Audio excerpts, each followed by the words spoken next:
Welcome, Dr. Keon.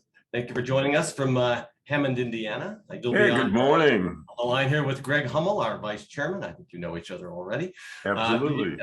Everyone who I've ever spoken to about you sings your praises, from people who work at the university to people who work with the university to people who've read about the university. So I just want to tell you, we're very happy to have you here with us today. And you and Greg, I'm looking forward to hearing your conversation between you. Well, thank you very much. I appreciate that.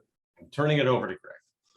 Indeed, Chancellor Keon, I did a little homework and I've noticed that you revitalized Central Florida, you're revitalizing Northwest Indiana, you've merged businesses in a sense, two campuses, you've gone from primarily a teacher's school to a research institution that has a full panoply of offerings. And part of what you've done is by reaching out to business. What's your vision for Northwest Indiana?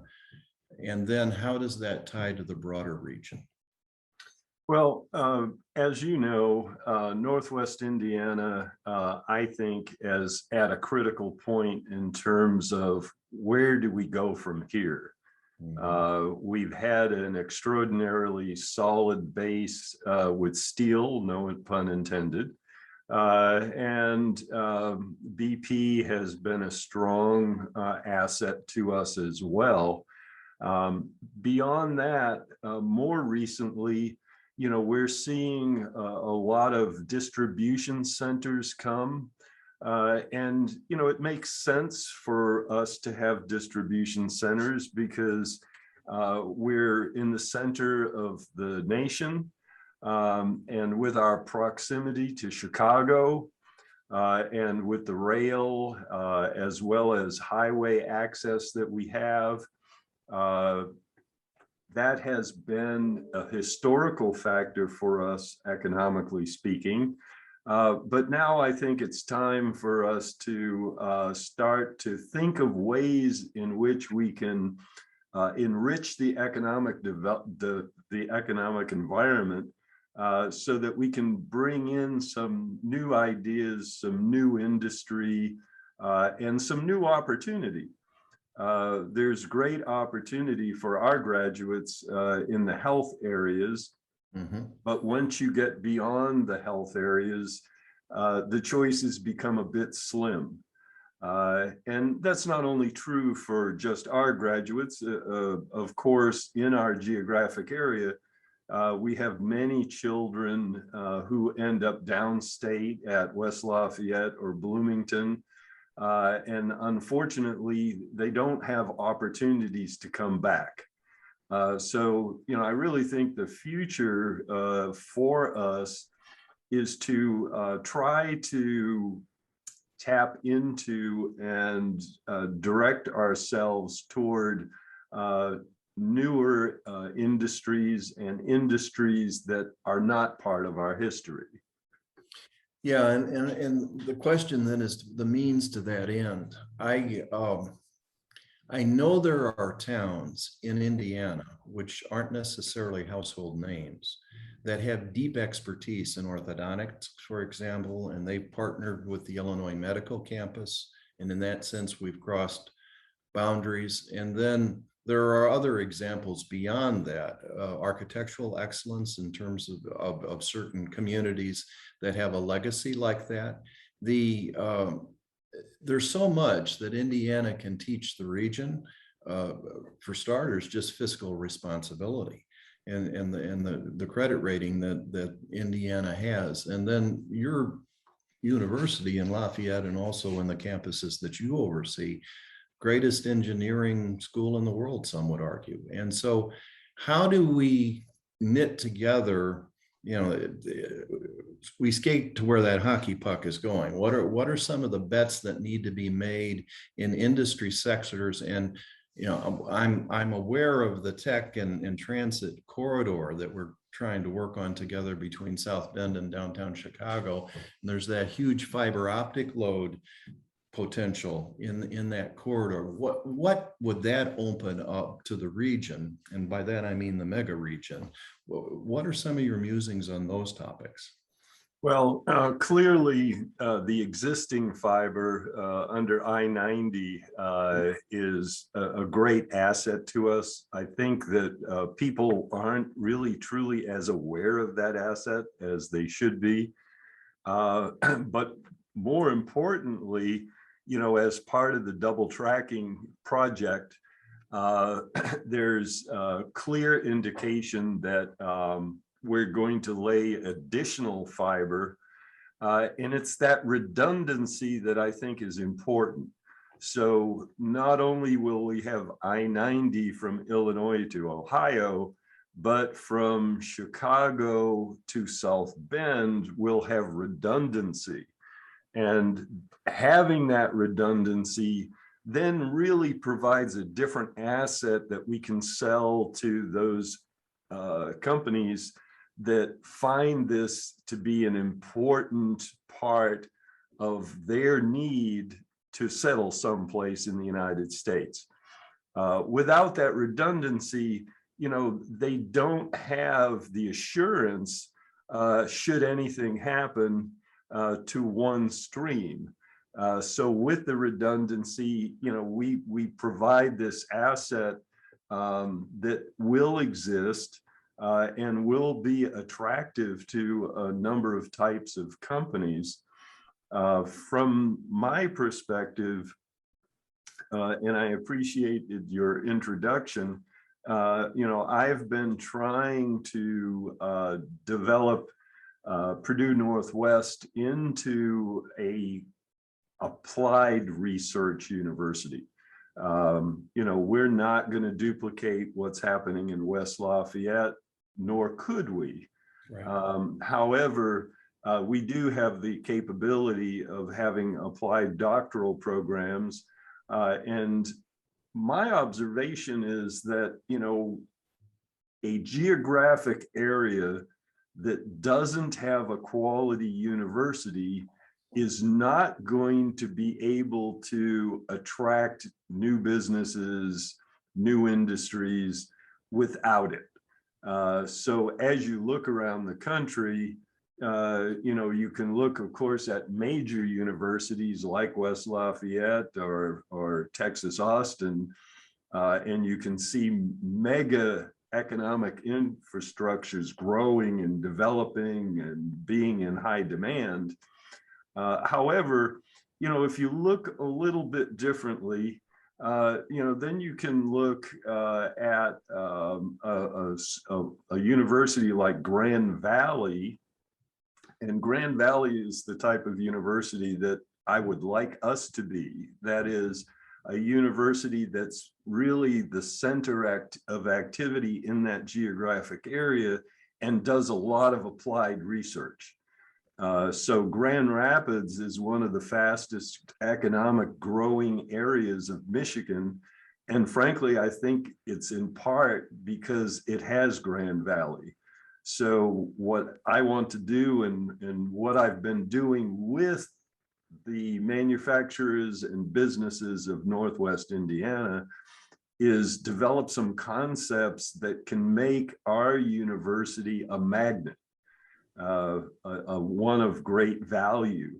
One of the things that the forum, which is really all of our businesses in Northwest Indiana, is very favorable to, is for our university to have something we're calling an impact lab. Some people call it an accelerator.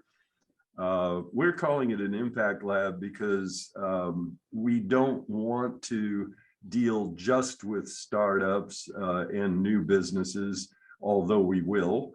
We want the business community to know that as a university, we can help them with problems they have, or we can help them develop new directions by working closely with us. So as part of this impact lab, we want to be able to work with existing businesses and create new businesses. And I really believe that our applied doctoral programs, the students who will be doing dissertations that are most likely going to be existing technologies applied in a different way, will find themselves in our impact lab, and hopefully with time will grow. You mentioned the University of Central Florida. The University of Central Florida started in the mid-60s with this idea of serving NASA, and it was put halfway between the coast and downtown Orlando. What most people wouldn't know is that very, very early in their history, they got into simulation. And in fact, it was so early that it was mostly mechanical simulation. Right. So people were in a wooden box playing pilot. That has evolved, of course, into much more sophisticated and different forms of simulation. And while I was there, I worked with the simulation industry to do a strategic plan for the region. And by then, and this would have been in the 90s now, so 30 years later, there were 187 simulation businesses in Orlando. Oh my goodness. So that can give you an idea of what the kind of impact a university can have on a geographic area. That was a robust and fulsome response. Thank you for that. I wanted to give you a vignette. When I was on your campus like 4 or 5 years ago, I witnessed some of that applied research as it related to the calibration of temperatures, dealing with melting metals and refining them. And so that was a snapshot then that I took to another Illinois community when I was talking about the desire for interstate collaboration, particularly in the educational realm and in development of new product ideas. So the applied technology piece is huge. Who we had on the dais yesterday, one of them was Haven Allen, who has stood up MHub. One of the ideas we've got is to take that accelerator concept and spread it throughout the region, because they have in their advanced manufacturing first cohort, they're going to do 7 of these through their investment fund. They had over 600 applications from companies all over the world. They were able to take only 10. Yep. One of the ideas we've got with the Alliance is to nest some of the runners up, the people who had great ideas but couldn't fit in, and then flow those into places like your university and like Gateway Technical and Marquette and other places in Wisconsin and Northern Illinois for that matter, so that we can grow something that doesn't have a siloed geographic focus. And that, that's part of the issue in the Midwest. I was struck by your notion of dark fiber, something that's redundant. We could style ourselves as the bankers of the 21st century in terms of data as it relates to that fiber, which could then attract independently major companies in who would have a secure solution that they maybe couldn't get anywhere else in the world. I don't know if I'm right on this, but I think the densest band of fiber in the world may be in the area we're talking about, right along the southern edge of Lake Michigan. That's an asset that is worthy of a discussion well beyond any one region.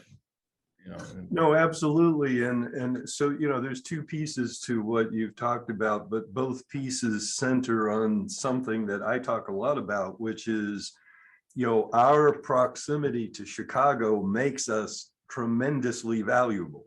Right. And so the dark fiber is one piece. But, as you were talking about those people trying to find themselves in the hub, another piece.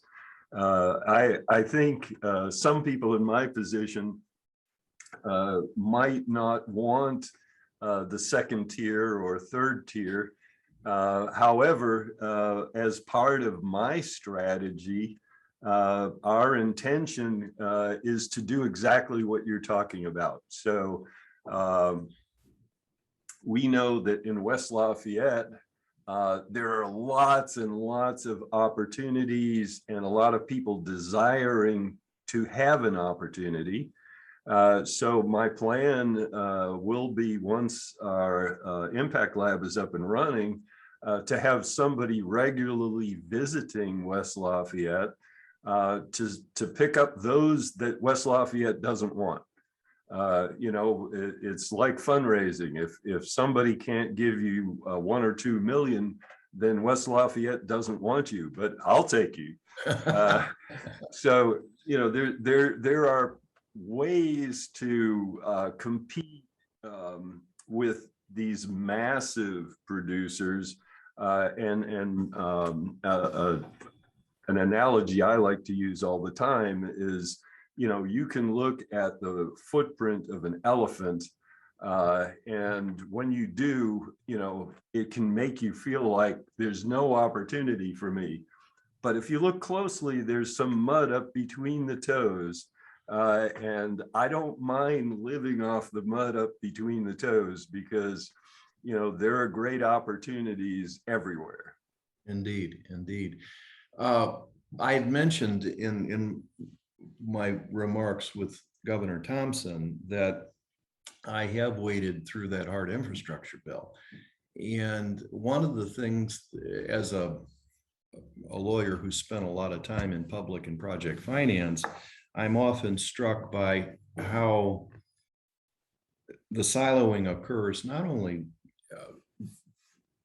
in the case of states, but also municipalities and counties of that sort. So in this bill, there's $100 million to promote public-private partnerships. It's like dry powder.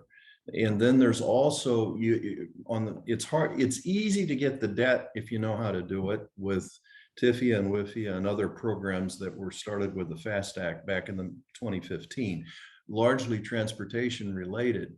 But there's a real emphasis on working across state lines and coming up with projects of national significance. And I think the threshold is $2 billion of spending. So if you had a magic wand and you could say to our region, our 21 counties that comprises the Alliance and perhaps somewhat beyond, what are the critical infrastructure investments you would like the federal government to really help the region advance?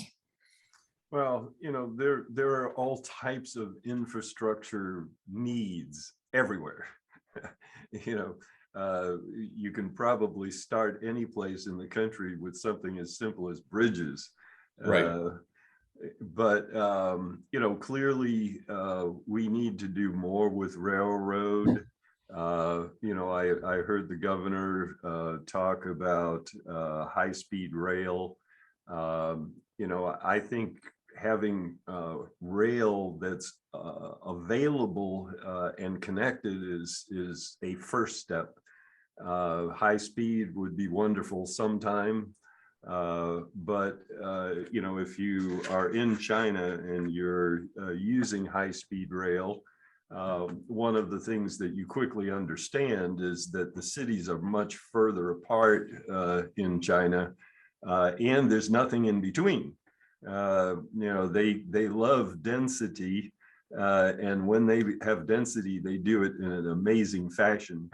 In the United States, as you know, we still spread our density across broad bands.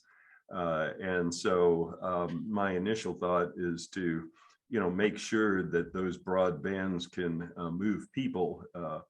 But, the double tracking fiber is, clearly a step toward that infrastructure that is truly in need.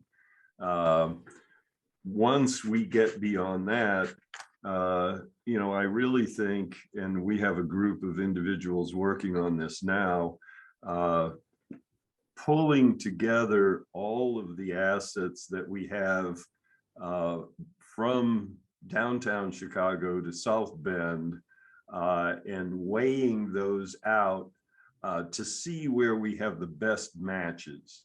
So at this point in time, we're really just assembling our thoughts on what those assets are. And I don't think we're quite ready to put out an RFP for what we think should be here. But we have a lot of assets. We have the lake, we have Chicago, we have centrality. We have transportation, but the most important part of transportation, I think, in terms of as we're putting this together for the future, is going to be that dark fiber. It's going to provide significant opportunity, and to be able to anchor that with Chicago is most significant, because Chicago is clearly a center of financial strength for our nation, and so having the linkage and having it there for support is most significant in terms of building that infrastructure.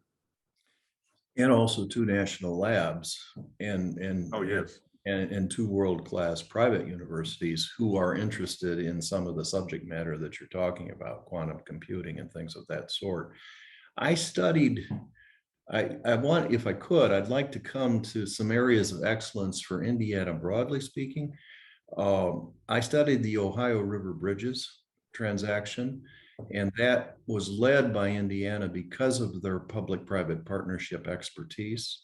And then their partner in that was Kentucky. And Kentucky, to my knowledge, is the one state that's done something like Kentucky Wired, which is broadband across the whole state. It has come in for some criticism because the state has stepped up and taken on some pretty significant contractual undertakings in terms of getting places for the broadband to be anchored. But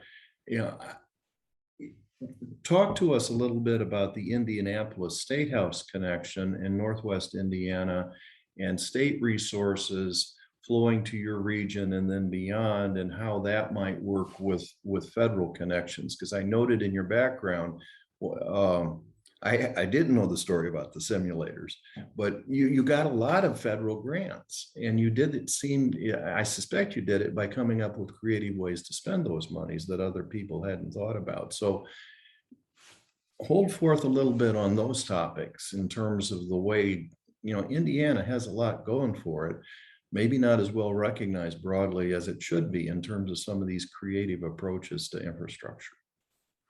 Well, Indiana is a unique state.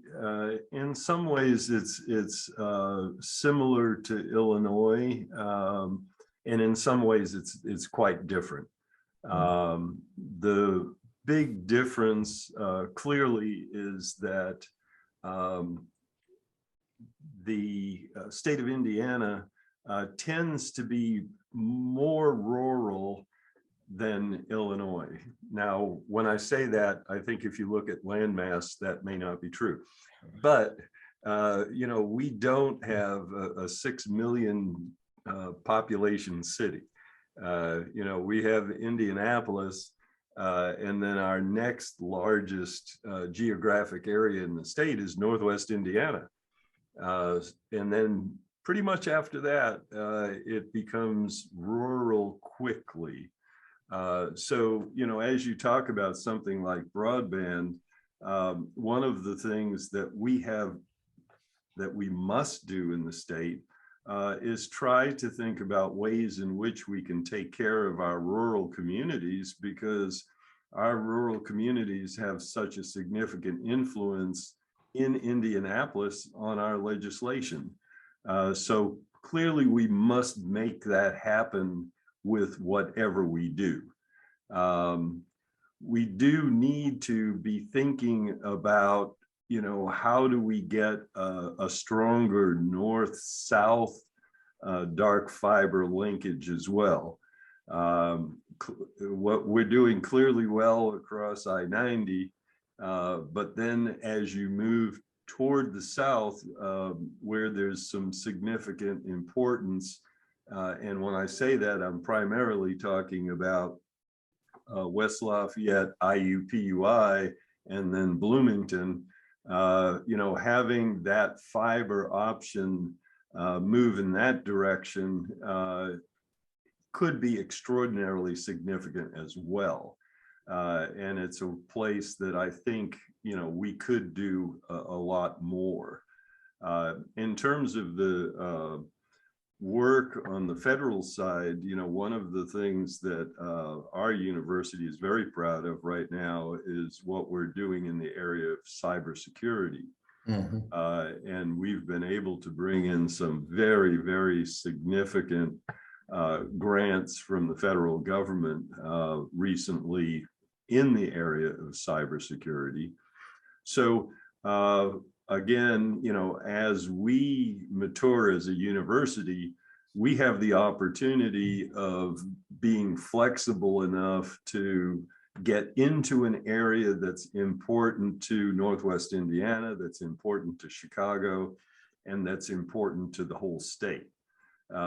It is a viable opportunity for us.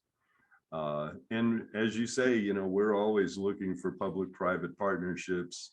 My president, Governor Daniels, he is just all about public-private partnerships, and it helps me in so many ways because there are things I would like to get done that I'm not going to get done as a state university.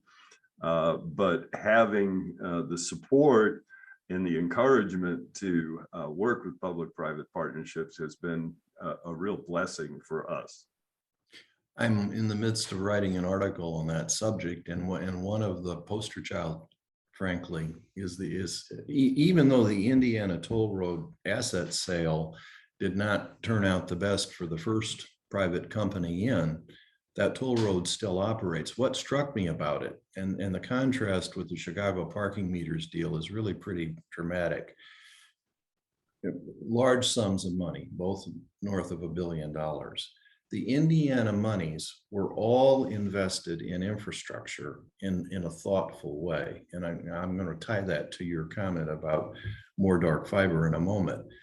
In the Chicago parking meters deal, it was spent in terms of general revenue and did not endure.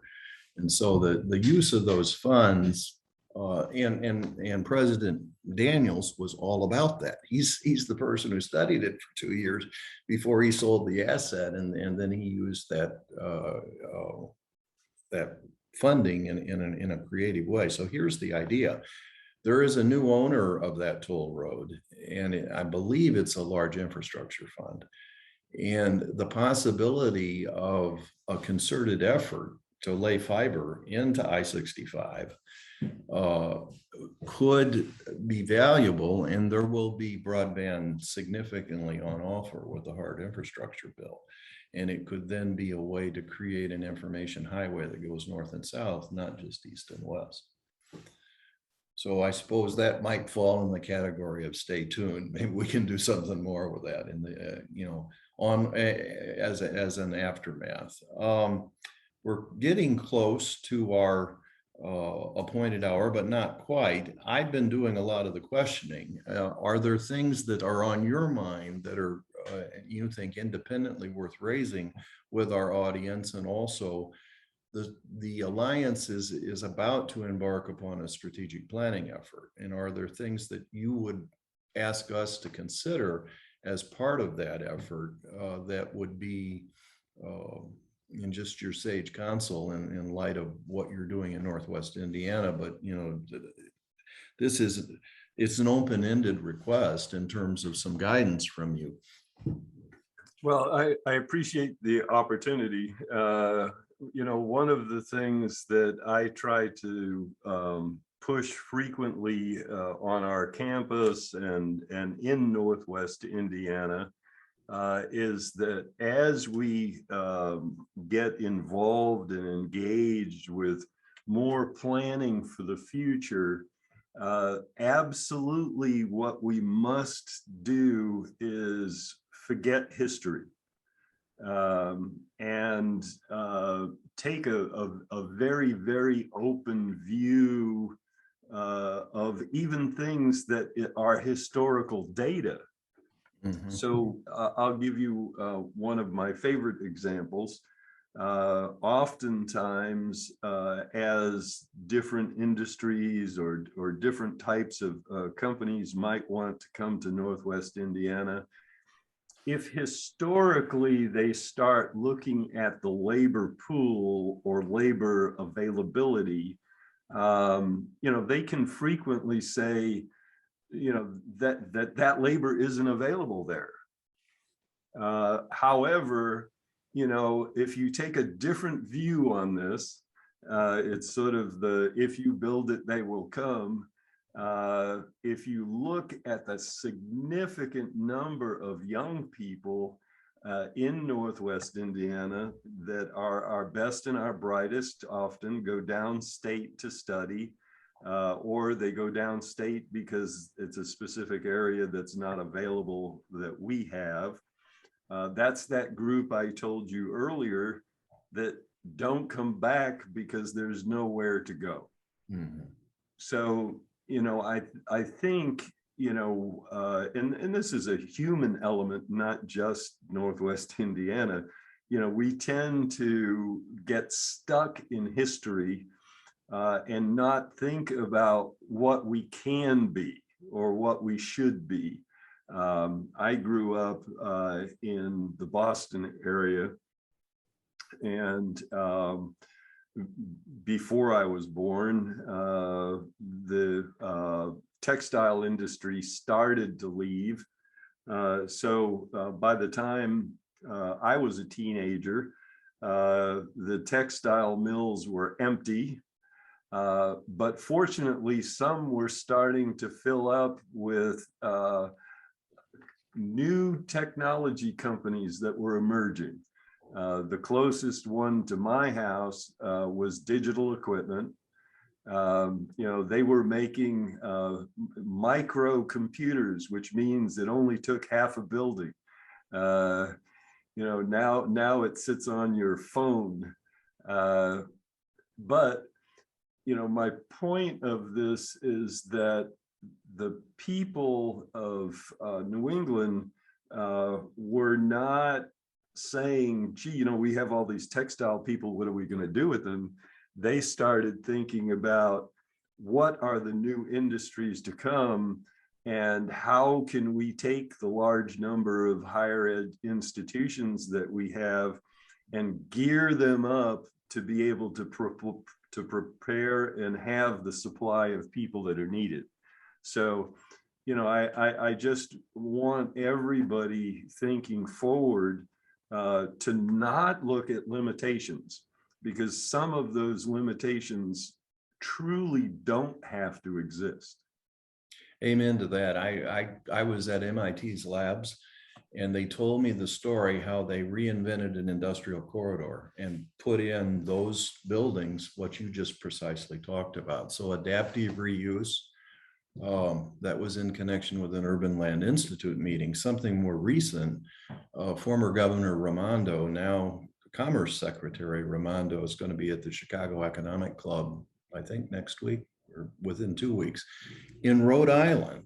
She stood up a workforce retraining program where they took folks out of either grossly underpaid, couldn't make ends meet, failure to have a livable wage, if you will, trained them on specific machines that companies wanted, because these millwrights, or broadly speaking, blue collar workers, had a set of skills that was related to machine know-how. And they were able to then learn how, it wasn't strictly programming, but it was definitely an interface with a computer and a machine. And they went from $15 an hour to $45 and $50 an hour in 8 weeks because of a curated training program that the governor and a number of industry representatives in Rhode Island came together. That, I think, could be on offer nationally. And it strikes me as your campus might be one of the leaders in that very area because of your comment about applied technology earlier. Well, I can tell you that right now, we do a lot of what you were talking about that they're doing in Rhode Island. We still have a lot of very small manufacturers. Those small manufacturers know that they have to buy the current trends in technology to be able to compete. They have very strong, skilled people that have been working for them that they rely on. And so what we've been able to do is a lot of training sessions, and we'll have one or two from each of these small companies, but we'll end up with a class of 20 or 25. Might be 4 weeks, might be 6 weeks, but it gives them enough knowledge base to be able to work with this new cutting edge technology. And you don't need to, hire somebody that went to college. You have these people that already have the knowledge and understanding of what should be happening and what it should look like and how it should come out. Now you just have to give them a few new skills to let the machine do more that they used to be doing. Right. Very well said. Well, that's a punctuation mark to end on. You're doing something already. And I have been absorbed by your thinking and your vision and your leadership, and I'm going to pass it back to Mark. Thank you, Chancellor. Okay, thank you. I enjoyed it. Thank you very much. It was a wonderful conversation, and I know that everyone listening was taking lots and lots of notes as I was. So thank you very much for that.